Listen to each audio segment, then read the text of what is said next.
সৰকাৰ যেবিলাক বিৰোধী ৰাজনৈতিক দলবিলাকৰ দ্বাৰা গঠন হৈছিল অকংগ্ৰেছী যিবিলাক সৰকাৰ 90 বাৰ 90 টাইমস ভাৰতবৰ্ষৰ সংবিধানৰ 356 নং ধাৰা প্ৰয়োগ কৰি এই সৰকাৰক ভংগ কৰিছিল 90 বাৰ আমাৰ মনত আছে 1989 চনত অসমতো ৰাষ্ট্ৰপতি আগত পৰিৱৰ্তন হৈছিল প্ৰফুল্ল সৰকাৰ প্ৰফুল্ল ডাঙৰীয়াৰ নেতৃত্বত প্ৰথম সৰকাৰখন ৰাষ্ট্ৰপতি শাসন দি ভংগ কৰা হৈছে এতিয়া আপোনালোকে চাওকচোন ভাৰতীয় জনতা পাৰ্টিৰ নেতৃত্বত আজি 11 বছৰ হ'ল মোদী ডাঙৰীয়াৰ তৃতীয়টো কাৰ্যকাল গণতান্ত্ৰিকভাৱে নিৰ্বাচিত কোনোবা সৰকাৰ আমাৰ এইখন ভাৰতীয় জনতা পাৰ্টিৰ সৰকাৰ ভংগ কৰিছে নেকি ৰাষ্ট্ৰপতি শাসন কবত প্ৰৱৰ্তন কৰিছে নেকি মাত্ৰ এখন ৰাজ্য তাকো এখন বিজেপি শাসিত ৰাজ্য য'ত আইন শৃংখলা পৰিস্থিতি অৱনতি ঘটাৰ কাৰণে তাতে বিশেষ পৰিস্থিতি ৰাষ্ট্ৰপতি শাসন প্ৰৱৰ্তন কৰিবলৈ গৈছে সেই ৰাজ্যখন হৈছে মণিপুৰ কেৱল সেয়াই নহয় কংগ্ৰেছ দলৰ চৰকাৰ থাকোঁতে যিবিলাক আমাৰ ন্যায়পালিকা ওপৰত তেওঁলোকৰ হস্তক্ষেপটো সদায় থাকে যিবিলাক ইণ্ডিপেণ্ডেণ্ট এজেঞ্চিবিলাকৰ ওপৰত তেওঁলোকৰ হস্তক্ষেপ থাকে আৰু কংগ্ৰেছে সদায় ক্ষমতাৰ অপপ্ৰয়োগৰ যোগেদি জনসাধাৰণৰ ওপৰত বিৰোধী দলৰ নেতা নেত্ৰীৰ ওপৰত অত্যাচাৰ অবৰ্ণনীয় অত্যাচাৰ এতিয়াও চলাইছে আৰু ভৱিষ্যতে কেতিয়াবা তেওঁলোকে আহিব লাগে নাজানো কিন্তু তেওঁলোকৰ অপচেষ্টাৰ ব্যৱহাৰ কৰে আজি যিবিলাক অপপ্ৰচাৰ তেওঁলোকে চলাই আছে আজি মই আপোনালোকক কৈছো ভাৰতবৰ্ষৰ সংবিধান যদি কোনোবাই উলংঘা কৰিছে ভাৰতবৰ্ষৰ সংবিধানক যদি কোনোবাই অবমাননা কৰি বেআইনীভাৱে যদি কোনোবাই ক্ষমতা হস্তগত কৰিছে এয়া কংগ্ৰেছ পাৰ্টিয়ে কৰিছে 1975 চনৰ কথা বতৰাবিলাক আমি নাজানো বাৰু আমাৰ মনত থাকে আমি যিবিলাক লিখা আছে আমি এইবিলাক কৰিছো কিন্তু 2004 চনতো আমাৰ মনত আছে সকলোৰে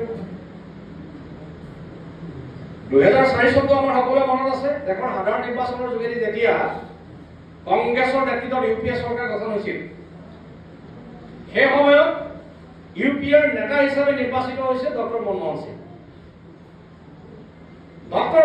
সিং ডাঙৰীয়া সেই সময়ত দেশৰ প্ৰধানমন্ত্ৰী হ'ল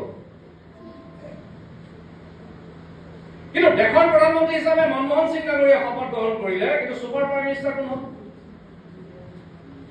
মিনিষ্টাৰ কোন হ'ল সোনিয়া গান্ধী কেনেকে হ'ল তেওঁলোকে পিএমৰ ওপৰত কোনো ধৰণৰ সাংবিধানিক কোনো ধৰণৰ কৰ্তৃত্ব নথকাকৈ সাংবিধানিক কোনো প্ৰাৱধান নথকাকৈ তেওঁলোকে নেশ্যনেল এডভাইচাৰী কাউন্সিল গঠন কৰিলে আৰু সোনিয়া গান্ধী তাৰ অধ্যক্ষ এতিয়া আপোনালোকে কওকচোন সংবিধানখন কাৰ হাতত বিপদাপন্ন হৈছে কোনে ছুপাৰ প্ৰাইম মিনিষ্টাৰ হৈ গণতান্ত্ৰিকভাৱে নিৰ্বাচিত মনমোহন সিঙক ৰাবাৰ ষ্টাম্প প্ৰাইম মিনিষ্টাৰ বনাই 10 বছৰ দেশ শাসন কৰিছে কোন পাৰ্টি আছিল আৰু এতিয়া তেওঁলোকে নৈতিকতাৰ কথা কয় এতিয়া তেওঁলোকে নীতিৰ কথা কয় এতিয়া তেওঁলোকে সংবিধানৰ কথা কয় আইনৰ কথা কয় দেশৰ জনসাধাৰণে তেখেতসকলক বিশ্বাস কৰিব লাগিব তেওঁলোকৰ দিনত যিমান অপকৰ্ম কৰিছে যিমান 2 নম্বৰী কৰিছে যিমান ভ্ৰষ্টাচাৰ কৰিছে যিমান তেখেতসকলে অপকৰ্ম কৰিছে হাজাৰ বাৰ যদি তেওঁলোকে যদি কুম্ভস্থান কৰে গংগা স্থান কৰে আমাৰ যদি ইয়াত আহি সত্ৰত যদি তেওঁলোকে বাৰে বাৰে সেৱাও কৰে তথাপিতো তেওঁলোকে পাপৰ পৰা মুক্ত হ'ব পাৰে ইমানে বেয়া কাম তেওঁলোকে কৰিছে কাৰণ এই কথাখিনি আপোনালোকে চাব কংগ্ৰেছ দলটোৱে আজি তেওঁলোকে আমাৰ ভাৰতীয় জনতা পাৰ্টিৰ নেতা মাননীয় প্ৰধানমন্ত্ৰী যশস্বী নেতা নৰেন্দ্ৰ মোদী ডাঙৰীয়াক তেওঁলোকে সমালোচনা কৰে এই সমালোচনা কৰিবলৈ তেওঁলোকে যাওঁতে তেওঁলোকৰ আচলতে কি হয় ফ্ৰাষ্ট্ৰেশ্যনটো তেওঁলোকৰ যিটো হতাশাটো বহি পৰে তেখেতসকল বাৰে বাৰে হাৰিছে 2014 চনত দেশৰ জনসাধাৰণে সিদ্ধান্ত লৈছিল যে দেশৰ সংবিধান অৱমাননা কৰি যিদৰে ইন্দিৰা গান্ধীয়ে দেশৰ সংবিধান অৱমাননা কৰি দেশত জৰুৰীকালীন অৱস্থা প্ৰৱৰ্তন কৰাৰ কাৰণে ইন্দিৰা গান্ধীক যেনেকৈ দেশৰ জনসাধাৰণে ক্ষমতাৰ পৰা অপসাৰিত কৰিছিল একে ধৰণেৰে দেশৰ সংবিধানখনক অৱমাননা কৰি নেশ্যনেল এডভাইচাৰী কাউন্সিলৰ যোগেদি ছুপাৰ প্ৰাইম মিনিষ্টাৰ হৈ মনমোহন সিং গণতান্ত্ৰিকভাৱে নিৰ্বাচিত প্ৰাইম মিনিষ্টাৰজনক তেখেতসকলে ৰাবাৰ ষ্টাম্প বনাই দিয়াৰ কাৰণে 14 চনত আমাৰ দেশৰ প্ৰধানমন্ত্ৰী নৰেন্দ্ৰ মোদী ডাঙৰীয়াৰ নেতৃত্বত ভাৰতীয় জনতা পাৰ্টিৰ নেতৃত্বত দেশৰ জনসাধাৰণে বৃহৎ ৰায়দানেৰে আমাৰ ভাৰতীয় জনতা পাৰ্টিৰ চৰকাৰ গঠন কৰাৰ কাৰণে আমাক সুযোগ প্ৰদান কৰিছে। একেধৰণে চাব দেই। আৰু এই যে দেশৰ জনসাধাৰণক তেখেতসকলে ভাবে যে ৰাইজে কথাবিলাক বুজি নাপায়, কিন্তু দেশৰ জনসাধাৰণ ৰাইজ সজাগৰ আছে। ৰাইজক বুজাব নালাগে, ৰাইজ পলিটিকেলি যথেষ্ট কনচিয়াছ।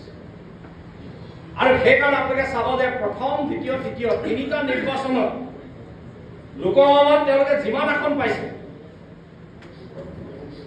তিনিটা ইলেকশ্যনতে তেওঁলোকে 100 পাৰ কৰিবলৈ সক্ষম হয়। আৰু তেখেতসকলক সেইকাৰণে দেশৰ জনসাধাৰণে 100ৰ তলত ৰাখিছে। আৰু বহু দিনলৈকে, বহু যুগলৈকে তেখেতসকল দেশৰ সেৱাৰ পৰা, দেশৰ শাসনৰ পৰা যে বঞ্চিত হৈ থাকিব, এই কথাটো আমি দৃঢ়তাৰে ক'ব পাৰোঁ। আজি দেশৰ প্ৰধানমন্ত্ৰী নৰেন্দ্ৰ মোদী ডাঙৰীয়াৰ বলিষ্ঠ নেতৃত্বত আমাৰ 11 বছৰ আমাৰ চৰকাৰখন চলিছে। আমাৰ চৰকাৰৰ কাম কাজ কংগ্ৰেছ চৰকাৰৰ কাম কাজৰ মাজত ৰাইজে পাৰ্থক্য অনুভৱ কৰিছে।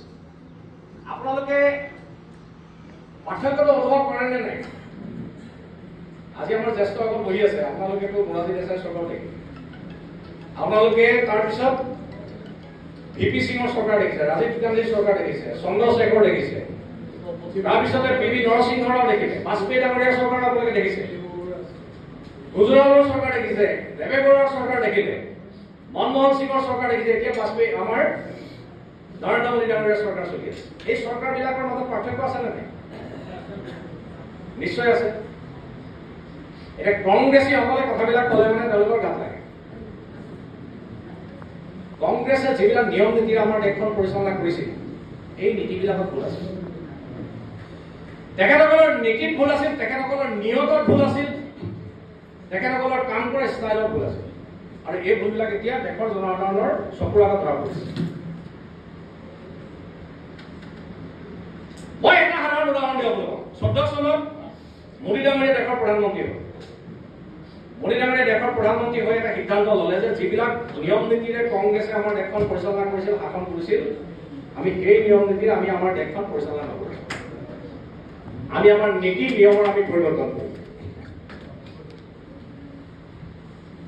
আৰু মোদী ডাঙৰীয়াই সেইদিনাখনে সিদ্ধান্ত লৈছিল, যিদিনাখন তেখেতে প্ৰধানমন্ত্ৰীৰ চকীত বহিছিল, তেখেতে যেতিয়া ৰিভিউ কৰিছিল, তেতিয়া তেখেতে দেখিলে এইখন ভাৰতবৰ্ষ, যিখন ভাৰতবৰ্ষত কংগ্ৰেছে 55 বছৰ ধৰি শাসন কৰিলে, সেইখন ভাৰতবৰ্ষত মোদী ডাঙৰীয়াই দায়িত্ব লোৱাৰ দিনটোলৈকে 100খন গাঁৱৰ ভিতৰত 18খন গাঁৱত বিজুলী বাতি নাই, 100খন গাঁৱৰ ভিতৰত 22খন গাঁৱত ৰাস্তা পদূলি নাই, 100খন গাঁৱৰ ভিতৰত 29খন গাঁৱত প্ৰাথমিক চিকিৎসাৰ ব্যৱস্থা নাই, প্ৰাথমিক বিদ্যালয় নাই।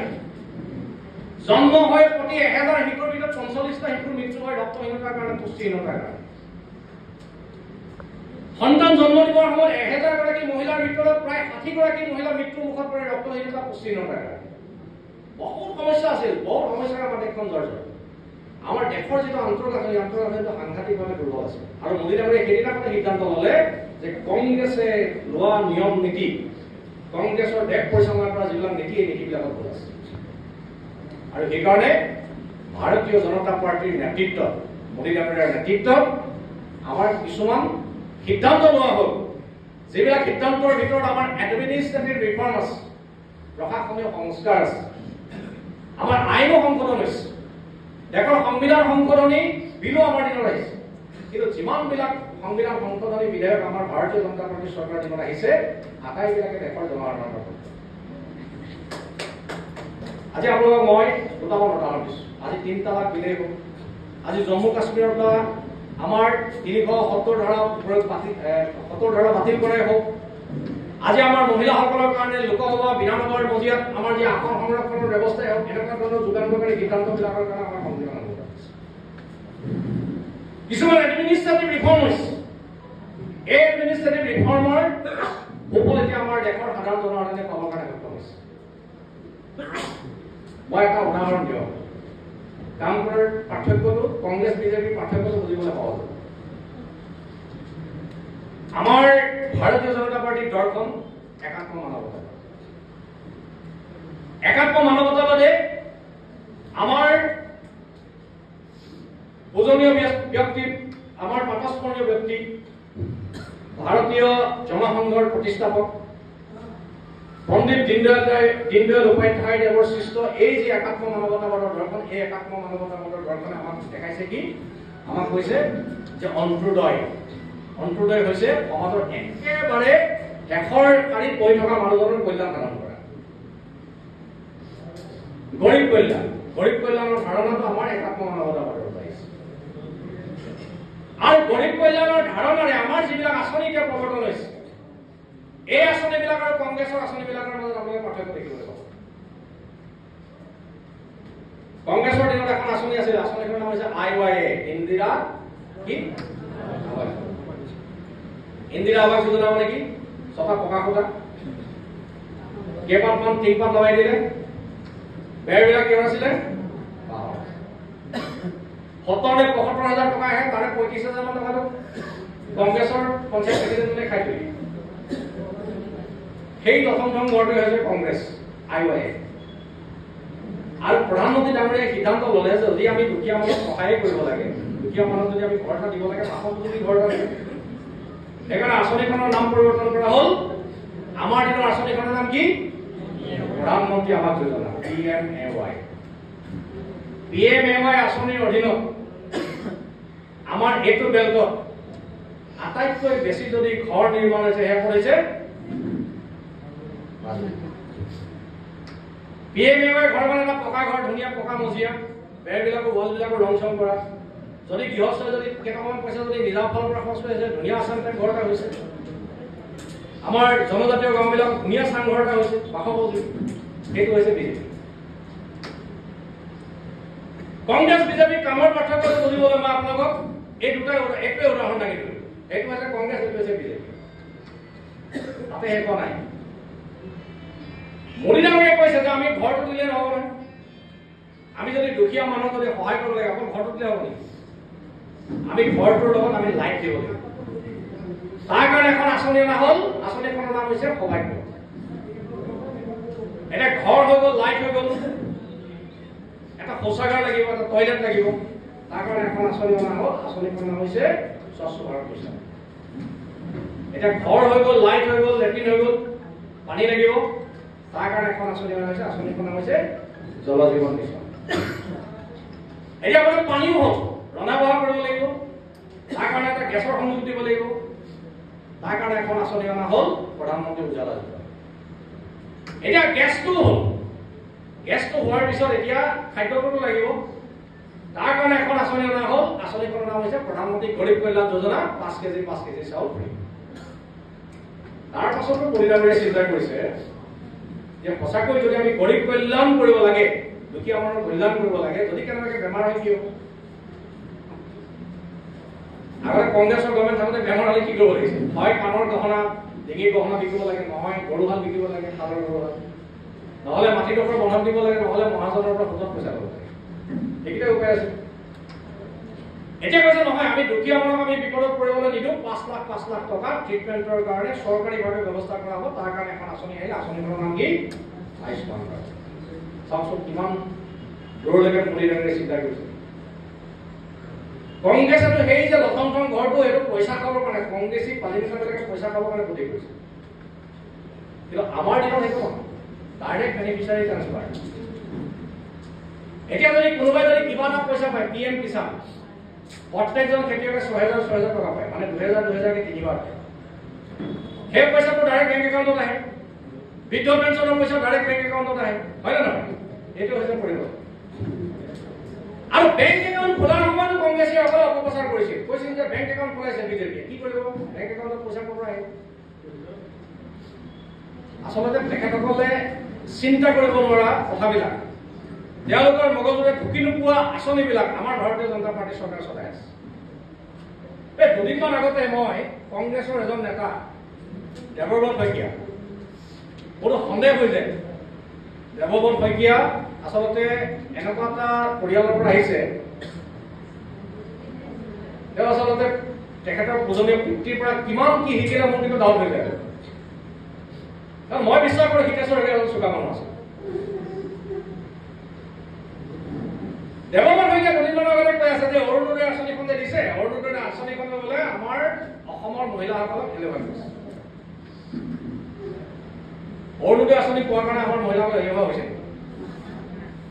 জ্যোতিবাই নাই হোৱা, অৰুণোদয় আঁচনি পোৱাৰ আগতে আমাৰ আই মাতৃসকলে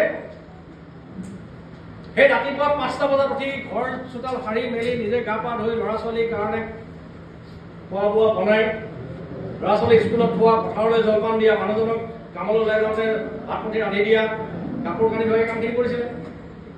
অৰুণোদয় পোৱাৰ পিছত আমাৰ মহিলাসকল কি 9টা বজাত শুই থাকে? হয় নহয়? এই আঁচনিখন কিয় অনা হৈছে? এই আঁচনিখন এইকাৰণে অনা হৈছে কাৰণ আমাৰ মহিলাসকল, আই মাতৃসকল সদায় নহয় সদায় কিবা এটা নহয় কিবা এটা যোৰা এটা বুলি ভাবিব লগা। একদম আপোনালোকে চাব দেই, গাঁৱত থকা এগৰাকী আই মাতৃয়ে একদম জুই হলাটোৰ পৰা আৰম্ভ কৰি কাপোৰ ধোৱা চাবোন নকৰিলে, শাহুৰ শহুৰৰ দৰবৰ পৰা আৰম্ভ কৰি ল'ৰা ছোৱালীয়ে চিপছ খাওঁ বুলি ক'লে তাৰ 10 টকা এটা যোগাৰ কৰা লাগে। বহুত বস্তু যা যোগাৰ কৰিব লগা।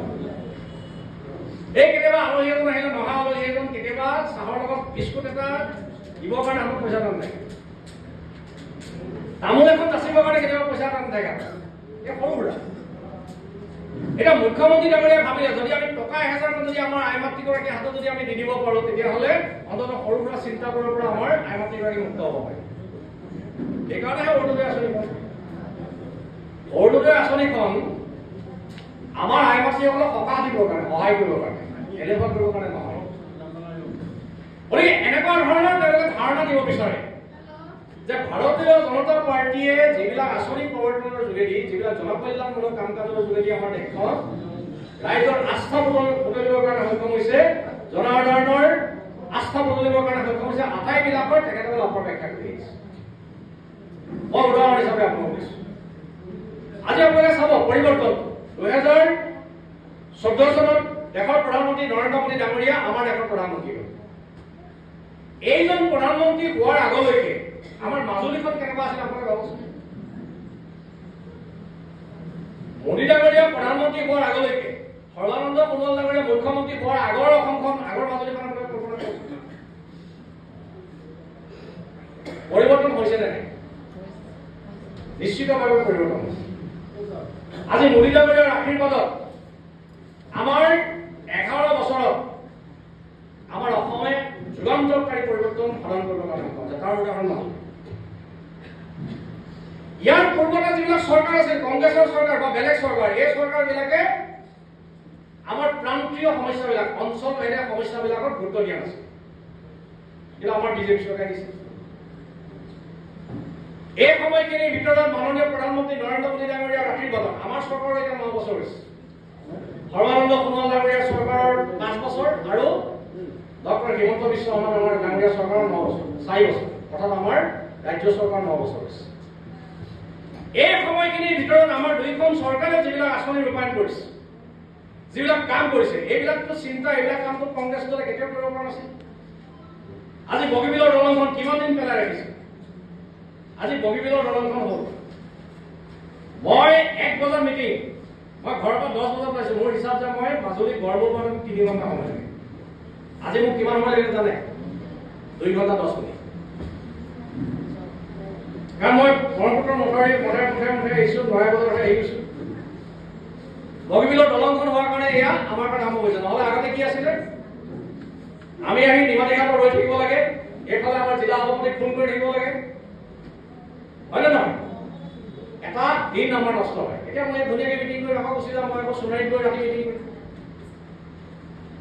এই পৰিৱৰ্তন। আজি আমাৰ ৰাজ্যখনত 5খন দলং ব্ৰহ্মপুত্ৰ নদীৰ ওপৰত নিৰ্মাণ হৈ আছে। অলপ টেকনিকেল 2-এটা কাৰণত অলপ অগা পিছা হৈছে। মাজুলী দলংখন যেনেকৈ আমাৰ ৰিটেণ্ডাৰ হ'ব লগা হ'ল, তেনেকুৱা হৈছে, কিন্তু কাম চলি আছে। আজি আপোনালোকে চাওক যে 55,000 কিলোমিটাৰ ৰাস্তা আমাৰ ৰাজ্যখনত পকা হৈছে। 55,000 কিলোমিটাৰ। চাইলেণ্টযুক্ত ৰাষ্ট্ৰীয় ঘাইপথে তিনিচুকীয়া জিলা পৰ্যন্ত স্পৰ্শ কৰিছে। এইফালে আপোনালোকে গুণাগুটি পাৰ হলে আপোনালোকে চাইলেণ্টযুক্ত ঘাইপথে আপোনালোকে সংযোজিত হয় মাত্ৰ 20 কিলোমিটাৰ আগৰ পৰা, গহপুৰৰ পৰা। এতিয়া ইটানগৰলৈকে এইখিনি চাইলেণ্টযুক্ত ৰাষ্ট্ৰীয় ঘাইপথ সম্প্ৰসাৰণ হ'ব। ব্ৰহ্মপুত্ৰ নদীৰ ওপৰত কাৰ্গো জাহাজ চলিছে। যোগীঘুমত মাল্টি লেভেল লজিষ্টিক পাৰ্ক ইতিমধ্যে কাম আৰম্ভ হৈছে। আমাৰ ইয়াত নতুন নতুন এয়াৰপৰ্ট নিৰ্মাণ হৈছে। আমাৰ ৰেলপথবিলাক ডাবলিং হৈছে, ৰেলপথবিলাক ইলেক্ট্ৰিফিকেশ্যন হৈছে। নতুন নতুন ৰেল, ৰাজধানী এক্সপ্ৰেছ, ব্ৰহ্মপুত্ৰৰ উত্তৰ পাৰে ব্ৰহ্মপুত্ৰৰ দক্ষিণ পাৰে দুই পাৰে চলিবলৈ আৰম্ভ কৰিছে। এই ধৰণৰ পৰিৱৰ্তনবিলাক আমি আমাৰ ভাৰতীয় জনতা পাৰ্টীৰ চৰকাৰে দেখিছোঁ। এতিয়া যি কংগ্ৰেছে সংবিধানৰ সংকটৰ কথা কয়, তেওঁলোকে অনুসূচিত জাতি জনজাতি অন্যান্য পিছপৰা শ্ৰেণীসকলৰ আৰক্ষণ ঠাই দিব বুলি যিবিলাক অপপ্ৰচাৰ চলায়, মই আজি এটা কথা সুধিব বিচাৰিছো যে অন্যান্য পিছপৰা শ্ৰেণীসকলৰ কাৰণে থকা যিটো সাংবিধানিক অধিকাৰ, এই অধিকাৰ কোনে দিলে? আজি OBC সকলৰ যিখন কমিশ্যন, এই কমিশ্যনখনক সাংবিধানিক মৰ্যাদা আইনী মৰ্যাদা কোনে প্ৰদান কৰিলে? ভাৰতীয় জনতা পাৰ্টীৰ চৰকাৰে প্ৰদান কৰিছে। আজি অসমত বসবাস কৰা বিভিন্ন জাতি জনগোষ্ঠী বিলাকৰ যিটো মৰ্যাদা দিব লাগে, এই মৰ্যাদা কোনে দিছে? ভাৰতীয় জনতা পাৰ্টীৰ চৰকাৰে দিছে। আজি আমাৰ মিচিং জনগোষ্ঠীৰ যিটো আলি আই লৃগাং উৎসৱ, আগতে মাজুলী জেংৰাই উৎসৱ, এফালে ধেমাজি বা আমাৰ অঞ্চল ঠাই বিশেষে এই আলি আই লৃগাং উৎসৱ উদযাপিত হৈছে। এতিয়া ৰাজ্য চৰকাৰে ৰাজ্যিক ভিত্তিত উদযাপন কৰে, সমগ্ৰ অসমে গম পায়, সমগ্ৰ ভাৰতবৰ্ষই গম পায় যে আলি আই লৃগাং অসমৰ অকল মিচিং জনগোষ্ঠীৰ উৎসৱ নহয়, এইটো অসমীয়া জাতীয় জীৱনৰ এটা উৎসৱ। আজি আমাৰ সতী সাধনীয়ে হওক, বীৰ চিলাৰায়ে হওক, আজি ৰাঘৱ মৰাণে হওক, সৰ্বানন্দ সিংহই হওক, আজি আমাৰ এই যিসকল বীৰ পুৰুষ আছে আমাৰ বিভিন্ন জাতি জনগোষ্ঠী, তেখেতসকলৰ জীৱন গাথা আজি সমগ্ৰ বিশ্বৰ বুকুত কোনে দাঙি দিছে? ভাৰতীয় জনতা পাৰ্টীৰ চৰকাৰে দাঙি ধৰিছে। গতিকে আজি ৰাইজ, আজি যিদৰে লাচিত বৰফুকনৰ 400 বছৰীয়া জয়ন্তী যিদৰে পালন কৰা হ'ল, লাচিত বৰফুকনৰ সুউচ্চ প্ৰতিমূৰ্তি যেনেকৈ নিৰ্মাণ কৰা হৈছে, ঠিক তেনেকৈ আজি আমাৰ অসমৰ সত্ৰ নামঘৰকে ধৰি আমাৰ যিবিলাক অনুষ্ঠান, মহাপুৰুষ শ্ৰীমন্ত শংকৰদেৱ গুৰুজনা, শ্ৰী শ্ৰী মাধৱদেৱ গুৰুজনা, শ্ৰী শ্ৰী দামোদৰদেৱ গুৰুজনা, এই গুৰুসকলে প্ৰতিষ্ঠা কৰা যিবিলাক আমাৰ ধৰ্মীয় অনুষ্ঠান, উপাসনাস্থলী, এইবিলাকৰ মৰ্যাদা আজি বিশ্বৰ বুকুত শক্তিশালী ৰূপত দাঙি ধৰিবৰ কাৰণে কোনে কাম কৰিছে? ভাৰতীয় জনতা পাৰ্টীৰ চৰকাৰে কৰিছে। আজি যদি অসমীয়া জাতীয় জীৱনক সমৃদ্ধিশালী কৰাৰ কাৰণে যদি কোনোবাই কাম কৰিছে, ভাৰতীয় জনতা পাৰ্টীৰ চৰকাৰে কৰিছে, কেন্দ্ৰৰ মোদী ডাঙৰীয়াৰ চৰকাৰে কৰিছে, অসমৰ সৰ্বানন্দ সোণোৱাল ডাঙৰীয়াৰ 5 বছৰীয়া চৰকাৰ আৰু ডক্টৰ হিমন্ত বিশ্ব শৰ্মা ডাঙৰীয়াৰ 4 বছৰীয়া চৰকাৰখনে কৰিছে। গতিকে কংগ্ৰেছ আৰু বিজেপিৰ মাজৰ পাৰ্থক্য, আমাৰ নীতিগত পাৰ্থক্যখিনি আমি হৃদয়ংগম কৰিব লাগিব, আমি বুজিব লাগিব। কংগ্ৰেছ যদি আকৌ ক্ষমতালৈ আহে, অদূৰ ভৱিষ্যতে, মই কৈ আছো 20 বছৰ পিছৰ কথা কৈ আছো, যদি কেনেবাকৈ আহিবলৈ চেষ্টা কৰিব, তেতিয়াহ'লে যিখন অসম আজি আমাৰ গঢ় দিয়া হৈছে মাননীয় মুখ্যমন্ত্ৰী ডক্টৰ হিমন্ত বিশ্ব শৰ্মা ডাঙৰীয়াৰ নেতৃত্বত, এখন দুৰ্নীতিমুক্ত, এখন প্ৰদূষণমুক্ত এখন সমাজ, এখন অসম, এই অসমখনক কিন্তু ধ্বংস কৰিবলৈ তেওঁলোকে বেছি সময় নালাগে। আজি কংগ্ৰেছৰ যিবিলাক নেতাই আজি কাৰোবাক আইকন হিচাপে, কাৰোবাক ৰোল মডেল হিচাপে আজি প্ৰক্ষেপ কৰি আমাৰ ৰাইজৰ মাজত যিবিলাক প্ৰচাৰ চলাই আছে, আমি তেওঁলোকৰ পিতৃপুৰুষে যেতিয়া আমাৰ অসমখনৰ শাসন কৰিছিল, সেই অপশাসনখিনি পাহৰিবলৈ নহ'ব। সেই সময়ত তৰুণ গগৈ ডাঙৰীয়াৰ চৰকাৰৰ দিনত হোৱা গড় হত্যাৰ কথা আমি পাহৰি গ'লে নহ'ব। আমাৰ সত্ৰবিলাকৰ ওপৰত হোৱা বেদখলৰ কথা আমি পাহৰি গ'লে নহ'ব। অসমীয়া খিলঞ্জীয়া ভূমিপুত্ৰ জনগোষ্ঠীয় ৰাইজৰ ওপৰত হোৱা অত্যাচাৰসমূহ পাহৰি গ'লে নহ'ব। আজি আমাৰ বৰভূমিত হোৱা আমাৰ যিবিলাক হিংসাত্মক ঘটনা, এই ঘটনাবিলাকক আমি পাহৰি গ'লে নহ'ব। অবাধ দুৰ্নীতি, বেম্বু মিছনৰ পৰা আৰম্ভ কৰি খাদ্যৰ কেলেংকাৰীলৈকে অবাধ দুৰ্নীতিবিলাকৰ কথা আমি পাহৰি গ'লে নহ'ব। কাৰণ কংগ্ৰেছৰ সেই অপশাসনৰ বিৰুদ্ধে অসমৰ ৰাইজে আমাৰ ৰাইজক, আমাৰ ভাৰতীয় জনতা পাৰ্টীৰ নেতৃত্বত জনাদেশ দিছিল, যাৰ কাৰণে আমি 2016 চনত আমাৰ অসমত আমি চৰকাৰ আহিবৰ কাৰণে সক্ষম হৈছোঁ। মই বেছি দীঘলীয়া নকৰোঁ, যথেষ্ট সময় মই বক্তব্য ৰাখিলোঁ, আপোনালোকৰ আমনি লাগিছে। মই মাত্ৰ 2টা লাইন কৈ মোৰ বক্তব্য শেষ কৰিম। আজি আপোনালোকে চাওক যে এই দুৰ্বিষহ দিনবিলাক আজি স্মৰণৰ যোগেদি, কংগ্ৰেছৰ অপশাসনবিলাক আমি স্মৰণ কৰাৰ যোগেদি আমি ৰাইজক এটা কথাই ক'ব বিচাৰিছো, কংগ্ৰেছৰ শাসন নহয়, কংগ্ৰেছৰ অপশাসন আছে। আৰু কংগ্ৰেছৰ অপশাসনত বহুত মানুহ ধুনীয়া হৈছে। 1991 চনত অসমৰ হিতচৰিত মুখ্যমন্ত্ৰী, সেই সময়ত অপাৰেশ্যন বজৰং, অপাৰেশ্যন ৰাইনৰ সময়ত বহুত মানুহ ধুনীয়া হৈছে। এই দিনবিলাক আমি পাহৰি গ'লে নহয়। অসমৰ আন্দোলনকাৰী জনতাৰ ওপৰত বিভিন্ন ধৰণৰ অকথ্য নিৰ্যাতন হৈছিল, আৰু এই কংগ্ৰেছৰ নেতৃত্বতে অসম আন্দোলনত 855 জন শ্বহীদ কেঁচা তেজৰ কথা আমি আজি তাৰিখত পাহৰি গ'লে নহ'ব। এইবিলাকে হৈছে কংগ্ৰেছৰ অপশাসনৰ জীৱন্ত বুলি। সেইকাৰণে আজি মই মাজুলী জিলাৰ ভাৰতীয় জনতা পাৰ্টীৰ কাৰ্যালয়ত উপস্থিত হৈ মই নিজকে গৌৰৱ অনুভৱ কৰিছোঁ। মই আগতো কেইবাবাৰো বিভিন্ন কাৰ্যসূচীত মই ইয়াত আহিছোঁ।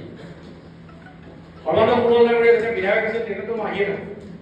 দায়িত্ববিলাকো তেতিয়া বেছি আছে আৰু এই সময়খিনিতো মই কেইবাটাও কাৰ্যক্ৰমত মই ইয়ালৈ আহিছোঁ বীৰেন শইকীয়া ডাঙৰীয়া ইয়াৰ আগত আমাৰ জিলাৰ সভাপতি আছে মোৰ দৃষ্টিত ভাৰতীয় জনতা পাৰ্টি এজন কাৰ্যকৰ্তা হিচাপে বীৰেন শইকীয়াৰ যিটো কাৰ্যকাল আছিল এই কাৰ্যকালটো আমাৰ মাজুলী জিলাৰ কাৰণে এটা খুব ভাল সময় আছে যথেষ্ট এচিভমেণ্ট এই সময়খিনিত ভাৰতীয় জনতা পাৰ্টি হিচাপে দলে ইয়াত এচিভ কৰিব কাৰণে সক্ষম হৈছে প্ৰায় ৬০,০০০ ওচৰা-ওচৰি মেম্বাৰশ্বিপ হৈছে সকলোবিলাক বুথত বুথ কমিটি হৈছে গণতান্ত্ৰিকভাৱে আমাৰ মণ্ডল কমিটি গঠন হৈছে জিলা কমিটি গঠন হৈছে এইটো এটা পৰিৱৰ্তনটো আমাৰ এটা নিয়ম আজি ভাৰতীয় জনতা পাৰ্টিত আমাৰ দায়িত্ব থকা আজি কোনোবা সভাপতি হিচাপে আছে কালিলৈ তেখেতৰ দায়িত্ব বেলেগ ইয়াৰ দায়িত্ব সলনি হয় এই বুথৰ সভাপতি হওক মণ্ডল সভাপতি হওক জিলা সভাপতিৰ দায়িত্ব সলনি হৈ থাকে দীপক গোস্বামী আগতেও জিলা সভাপতি এতিয়াও জিলা সভাপতি কৃষ্ণ নলেনাবাৰী কালিলৈকে বেলেগ দায়িত্বত আছে আজি তেখেত ৰাজ্যিক সম্পাদক কালিলৈ তেখেত বেলেগ দায়িত্বত যাব মই এই মুহূৰ্তলৈকে ৰাজ্যিক কমিটিৰ মুখপাত্ৰ কালিলৈ হয়তো মোক বেলেগ দায়িত্ব দিব কিন্তু ভাৰতীয় জনতা পাৰ্টিৰ কাৰ্যকৰ্তাসকলৰ যিটো মানসিকতা যিটো ত্যাগৰ মানসিকতা সেইটো আটাইতকৈ আমাৰ প্ৰশংসা কাৰণ আজি আপোনালোকে চাওক অসমত ৪৩৩টা মণ্ডল কমিটি গঠন ক'ৰবাত সমস্যা হ'ল নেকি আমাৰ ৩৯খন সাংগঠনিক জিলা গঠন হ'ল ক'ৰবাত সমস্যা হ'ল আপত্তি হ'ল আজি বীৰেন শইকীয়া জিলা সভাপতি আছে আজি ৰাইজৰ মাজত বহি আছে আপত্তি কৰিছে নাই কাৰণ কেলে আমি কেৱল ক্ষমতাৰ কাৰণে ৰাজনীতি কৰা নাই আজি প্ৰমোদ বৰদলৈ বহি আছে তেখেতৰ দিনৰ পৰাই মই এই জিলাখন আহিছোঁ যথেষ্ট চেক্ৰিফাইচ আছে তেখেতৰ বহুত কষ্ট কৰিছে তেওঁ আমাৰ শইকীয়া ডাঙৰীয়া বহি আছে এইসকল ব্যক্তিৰ যথেষ্ট প্ৰচেষ্টাৰ বিনিময়ত ভাৰতীয় জনতা পাৰ্টি আমাৰ এই মাজুলী জিলাখনত শক্তিশালী হৈছে আজি তেখেতসকল দায়িত্বত নাই কিন্তু দলৰ কাৰ্যক্ৰম হিচাপে তেখেতসকল আহি ইয়াত উপস্থিত হৈছে কাৰণ তেখেতসকল দলত আছে আজি দেশৰ প্ৰধানমন্ত্ৰীয়ে হওক আমাৰ ৰাজ্যৰ মুখ্যমন্ত্ৰীয়ে হওক আমাৰ কেন্দ্ৰীয় মন্ত্ৰী সৰ্বানন্দ সোণোৱালে যিকোনো নেতা আজি ৰাজ্যিক সভাপতিয়ে হওক জিলা সভাপতি দীপক গোস্বামীয়ে হওক আজি আমাৰ মণ্ডল সভাপতিসকলে হওক আমি কেৱল ক্ষমতাৰ কাৰণে আমি ৰাজনীতি কৰা নাই আমি ৰাজনীতি কৰিছো ৰাষ্ট্ৰ নিৰ্মাণৰ কাৰণে আৰু ৰাষ্ট্ৰ নিৰ্মাণৰ এই যাত্ৰাত ভাৰতীয় জনতা পাৰ্টিৰ সমন্বিত কাৰ্যকৰ্তাক যেতিয়াই যি দায়িত্ব দিয়া হৈছে সেই দায়িত্ব নিষ্ঠা সহকাৰে পালন কৰা হৈছে আৰু আগন্তুক সময়তো আমাৰ কাৰ্যকৰ্তাসকলে এই দায়িত্ব নিষ্ঠা সহকাৰে পালন কৰিব সেইকাৰণে আমি কৈছো Bharatiya Janata party party with a difference আন দলৰ লগত আমাৰ কথা বতৰাবিলাক নিমিলে আন দলৰ লগত আমাৰ নিয়ম নীতি নিমিলে আন দলৰ লগত আমাৰ কথা বতৰা নিমিলে আমি আমাৰ দেশখনৰ উত্তৰণৰ কাৰণে দেশখনৰ কল্যাণৰ কাৰণে আমি কাম কৰিছো আৰু আমি কাম কৰি যাম সেইকাৰণে আজি নৱনিৰ্বাচিত ২ এজন পঞ্চায়ত প্ৰতিনিধিকো মই দেখিছো বহুত ভাগ্যৰ বিনিময়ত আপোনালোকে নিৰ্বাচিত হৈছে পদুম ফুল বা বহুত ভাগ্যৰ বিনিময়ত আপোনালোকে পালে কিছুমান মানুহ আছে বহুত দিন কাম কৰাৰ পাছত পদুম ফুল নাপায় বিভিন্ন কাৰণ এই যে আপোনালোকে যে সুযোগকণ যে পাইছে এই সুযোগকণৰ যদি সদ্ব্যৱহাৰ কৰি যদি আপুনি মানৱ কল্যাণৰ কাৰণে জনসাধাৰণৰ সেৱাৰ কাৰণে যদি আপুনি কাম কৰে তেতিয়াহ'লে নিশ্চিতভাৱে আপোনাৰ ৰাইজে আগবাঢ়িব কিন্তু অত্যাচাৰ অপসাৰণ কৰে কিন্তু কংগ্ৰেছক যেনেকৈ ইন্দিৰা গান্ধীক যেনেকৈ বিদায় দিছে ২০০৪ চনত যেনেকৈ সোনিয়া গান্ধী মনমোহন সিঙক যেনেকৈ বিদায় দিছে ৰাইজে কিন্তু আপোনাকো বিদায় দিয়ে এতিয়া আমাক চোতাল বৈঠক কৰিবলৈ কৈছে হয়নে চোতাল বৈঠকত আমাক কৈছিলে যে আমি ভিডিঅ' ল'ব লাগে তাৰ পৰা যিসকল আমাৰ হিতাধিকাৰী ভিডিঅ'বিলাকত আমি কি ল'ব লাগে যে আপুনি অৰুণোদয় আঁচনিখন পোৱাৰ কাৰণে আপুনি কিমান উপকৃত হৈছে প্ৰধানমন্ত্ৰী আৱাস যোজনাৰ ঘৰটো পোৱাৰ কাৰণে কিমান উপকৃত হৈছে প্ৰধানমন্ত্ৰী ডাঙৰীয়া মুখ্যমন্ত্ৰী ডাঙৰীয়া আৰু বিধায়ক ভৱন নামত ধন্যবাদ জনাই এটা ভিডিঅ'টো আমি ছ'চিয়েল মিডিয়াত আপলোড কৰিব লাগে আমি জম্মু এপত আপলোড কৰিব লাগে কিন্তু মই দুখেৰে কওঁ মাজুলীৰ পৰা মই এটাও ভিডিঅ' দেখা নাই মাজুলীত বেনিফিচিয়াৰী বৰ্ড আছে মই এইটো কোৱা নাই যে কাৰ্যকৰ্তাসকলে এনেই আছে মই এইটো কোৱা নাই কাৰ্যকৰ্তাসকলে দিনেই কাম কৰি আছে প্ৰত্যেক দিনে কাম কৰি কিন্তু এইবিলাকতো আমি গুৰুত্ব দিব লাগিব এই কামবিলাক আমি কৰিব লাগিব কাৰণ কেলে কাৰণ নমো এপত গোটেই ৰেকৰ্ড ওলাই থাকে যে ভিডিঅ' দিছে চোতাল বৈঠকৰ পিছত ভিডিঅ' দিছে কোন কোন সমষ্টিৰ পৰা আহিছে মাজুলী এতিয়ালৈকে দিব আজি মই কৈছো সময় আছে আমি কৰিব লাগিব আমি এইকাৰণে কৰিব লাগিব কাৰণ দেশৰ প্ৰধানমন্ত্ৰী ডাঙৰীয়াৰ যিটো আমাৰ হিচাপ নিকাচ এইবিলাক চাই থাকিব আৰু চোতাল বৈঠকত আমাক আৰু কি কৰিব লাগিব কৈছে যে যদি কোনোবা অৰুণোদয় হিতাধিকাৰী কোনোবা যদি বঞ্চিত হৈছে যোগ্যজনে যদি নামটো কেনেবাকৈ অৰুণোদয় লিষ্টত নাই CM ত্ৰিপুলাৰ যদি কোনোবা সঁচাকৈ বেনিফিচিয়াৰী আছে যাৰ নামটো সোমোৱা নাই মহিলা উদ্যমিতা আঁচনিৰ পৰা যদি কোনোবা মানুহৰ নাম যদি বাদ পৰি গৈছে প্ৰধানমন্ত্ৰী আৱাস যোজনাৰ ঘৰ যদি কোনোবাই পাবলগীয়া মানুহৰ নাম ভাগ কৰি গৈছে লিষ্টখন কৰি দিব লাগে। লিষ্টখন কাৰ ওচৰত থাকিব? ভোটৰ সভাপতিৰ ওচৰত, মণ্ডল সভাপতিৰ ওচৰত, জিলা সভাপতি। তাৰমানে জিলা সভাপতিজনে এইটো তেখেতৰ অৱগত হৈ থাকিব লাগিব যে মোৰ জিলাখনত এতিয়াও ইমানখিনি মানুহে অৰুণোদয় পাবলৈ আছে, ইমানখিনি মানুহে CM দিবলৈ পোৱাৰ যোগ্য, ইমানখিনি মানুহে প্ৰধানমন্ত্ৰী আৱাস যোজনাৰ ঘৰ পাব লাগিছিল, পোৱা নাই। আমাৰ হাতত হিচাপটো থাকিব লাগিব। কেলে থাকিব লাগিব? কাৰণ আমাৰ উদ্দেশ্যটো আমি কেৱল ক্ষমতাৰ কাৰণে ৰাজনীতি কৰা নাই, ৰাষ্ট্ৰ নিৰ্মাণৰ কাৰণে কৈছোঁ। ৰাষ্ট্ৰ নিৰ্মাণৰ এই যাত্ৰাত মণিৰামে কৈছে যে এতিয়া হৈছে আমাৰ ভাৰতবৰ্ষৰ স্বাধীনতাৰ অমৃতকাল। আমি এতিয়া অমৃতকালৰ নাগৰিক। আৰু সেইকাৰণে আমাৰ এই 11 বছৰীয়া শাসনকালটোক কোৱা হৈছে সেৱা সুশাসন আৰু গৰীব কল্যাণৰ 11 বছৰ। আমি গৰীব কল্যাণ কৰিব লাগিব, আমি দৰিদ্ৰতাটো আমি শূন্য কৰিব লাগিব। আৰু সেইকাৰণে কংগ্ৰেছৰ ৰাজনীতি আৰু আমাৰ ৰাজনীতিৰ মাজত পাৰ্থক্য কি? কংগ্ৰেছৰ দিনত সূতা এমুঠি আনিবলৈ গ'লে মনে মনে যায়, ওচৰৰ ঘৰৰ মানুহ নহয়। কিন্তু বিজেপি পলিটিক্সটো তেনেকুৱা নাই। বিজেপি কৈছে যে আপুনি যদি অৰুণোদয় আঁচনিখন আহিছে, ফৰ্মখন আপুনি ওচৰৰ ঘৰৰ মানুহৰ পৰা আনিব লাগিব, কাষৰ ঘৰৰ মানুহৰ পৰা আনিব লাগিব। বুথৰ সভাপতিজনৰ নৈতিক দায়িত্ব আপোনাৰ বুথত থকা সকলো দুখীয়া মানুহৰ কল্যাণ আৰম্ভ কৰে। কাৰণ আমাৰ একাত্ম মানৱতা বলে আমাক কাৰোবাক বাদ দিবলৈ কোৱা নাই নহয়। সেইবুলি বেছিকৈ কংগ্ৰেছত ঘূৰি থকা সকলকো মই ছাপোৰ্ট কৰিবলৈ কোৱা নাই। কিন্তু আমাৰ সাধাৰণ নাগৰিকৰ কথা কৈছো। সাধাৰণ যিসকল নাগৰিক তেখেতসকলৰ নাম আমাৰ লিষ্টত থাকিব। আমি 2026 চনৰ নিৰ্বাচনৰ কাৰণে গৈ আছো। এই নিৰ্বাচনটোত আমি ভৱনগাম ডাঙৰীয়া যিদিনাখন আমাৰ ইলেকশ্যনত জিকিছিল, আমাৰ ভোটৰ ব্যৱহাৰটো বেছি আছে। সৰ্বানন্দ সোণোৱাল ডাঙৰীয়া তাতকৈ বেছি আছে। যেতিয়া আমি লোকসভাৰ নিৰ্বাচন খেলিলোঁ, আমাৰ ব্যৱহাৰটো কমি আহে, হয়নে নহয়? হয়। পঞ্চায়ত নিৰ্বাচনত আমি শীত গৌৰৱ আমি উদ্ধাৰ কৰিবৰ কাৰণে সক্ষম হওঁ। কিন্তু সকলো সময়ত ইলেকশ্যন আমাৰ হেৰি একে নাথাকে। আমি কংগ্ৰেছক প্ৰতিহত কৰিব লাগিব। কংগ্ৰেছক প্ৰতিহত কৰিবৰ কাৰণে আমি ৰাইজক লগত ল'ব লাগিব। সেইকাৰণে আমি বুথ ৱাইজ আমি ষ্ট্ৰেটেজি কৰিব লাগিব। সংগঠন শক্তিশালী, মাজুলী জিলাত সংগঠন শক্তিশালী, খুব ধুনীয়া বুথ কমিটি, খুব ধুনীয়া মণ্ডল কমিটি। কিন্তু আমি সৰু সৰু কথাবিলাকতো আমি গুৰুত্ব দিব লাগিব। ৰাতিপুৱাৰ পৰা গধূলিলৈকে মই জিলা সভাপতিক ফোন মাৰিব নাপাওঁ, ইমানেই ব্যস্ত থাকে। ব্যক্তিগত কথা হ'বলৈ যদি ফোন কৰোঁ নহয়, আজি আমুক মণ্ডলৰ মিটিং, কাইলৈ তামুক মণ্ডলৰ মিটিং, কামেই হৈ থাকে। এনি টাইম কাম হয়। বেলেগ কাৰ্যকৰ্তাকো যদি সোধোঁ, যথেষ্ট ধুনীয়া কাৰ্যসূচী চলি থাকে। কিন্তু এই কাৰ্যসূচীৰ মাজতো আমি সৰু সৰু কথাবিলাকক কিন্তু আমি গুৰুত্ব দিব লাগিব। মই শেষ কৰিছোঁ। শেষত মোৰ এটা উদাহৰণে মই শেষ কৰিম। 24 চনৰ লোকসভাৰ নিৰ্বাচনৰ সময়ত মোৰ বুথত, মোৰ নিজৰ যিটো বুথ, এই বুথত সৰ্বানন্দ সোণোৱাল ডাঙৰীয়াই লিড কৰিলে মাত্ৰ 90টা ভোট। মাত্ৰ 90টা ভোট। মই নিজে খবৰ ললো যে 90টা ভোটত আমি লিড কৰাৰ কাৰণটো কি, কোন কোন মানুহে ভোট দিয়ে। অলপ খা খবৰলৈ গম পালো যে যিকেইটা মানুহে ভোট নিদিলে আমি আৰু প্ৰায় 60টা মান ভোট পাব লাগিছিল। এই মানুহকেইটাই ভোট নিদিলে অকল মোৰ কাৰণে। কি কাৰণে নিদিলে? কাৰণ মই একদম ডাঙৰ নেতা, মই একদম ডাঙৰ ডাঙৰ মিটিঙত গৈ ভাষণ দিওঁ, একদম টিংঘৰত গৈ ভাষণ দিছোঁ, সোণাৰীত গৈ ভাষণ দিছোঁ, হেৰিয়াত গৈ ভাষণ দিছোঁ, দুলীয়াজনত ভাষণ দিছোঁ, ডাঙৰ ডাঙৰ মিটিং কৰি আছোঁ। ওচৰৰ মানুহবোৰক মই এবাৰো নক'লো যে আপোনালোকে এইটো ভোট দিবলৈ যাব, আপোনালোক আহিব লাগিব। আৰু এইবাৰ একেবাৰে পঞ্চায়ত ইলেকশ্যনৰ সময়ত মই য'তে গ'লেও মই ৰাতিপুৱা মৰ্ণিঙত কৰোঁতে মই 500 মানুহ সভাই দিলোঁ। এইবাৰ লিখ কিমান জানে? 200টা। তাৰমানে আপুনি মই যদি কাষৰ ঘৰৰ মানুহক যদি মাত খাব লগা নাই নহয়, তেতিয়া সেই কথাটো কিন্তু ভোটৰ দিনাখনলৈকে তেওঁলোকে ফাঁচি ধৰি আছে, তোৰ বেছি ভোট দি আছে। কোন কাৰণে নেকি? এইটো মই নিজৰ ক্ষেত্ৰত মই পালোঁ।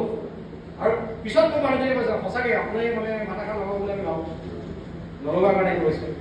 আৰু এইটো উদাহৰণ মই যোৰহাটত মই ডিআৰও আছিলোঁ, মই শিৱসাগৰত মই ইলেকশ্যন ইনচাৰ্জ আছিলোঁ, চৰাইদেউ জিলাৰ মই খবৰ দিম, এইটো মানে জানে ভালকৈ মই সকলোকে উদাহৰণ দিম। আৰু প্ৰত্যেককে ক'লো যে আপোনালোকে বেলেগৰ কথা বাদ দিয়ক, নিজৰ বুথটোৰ সকলো মানুহৰ ঘৰত টাচ কৰক, দেখিবলৈ আপোনালোকে ইলেকশ্যনত আছে। যোৰহাট লোকসভাৰ ইলেকশ্যনত আমি হাৰিছোঁ। হৰাৰ পৰা শিক্ষা লৈ আমাক সংগঠন পুনৰুদ্ধাৰ কৰিবৰ কাৰণে দায়িত্ব দিছে। যোৰহাটত প্ৰায় মই 30 দিন সময় আছিলোঁ তাকে।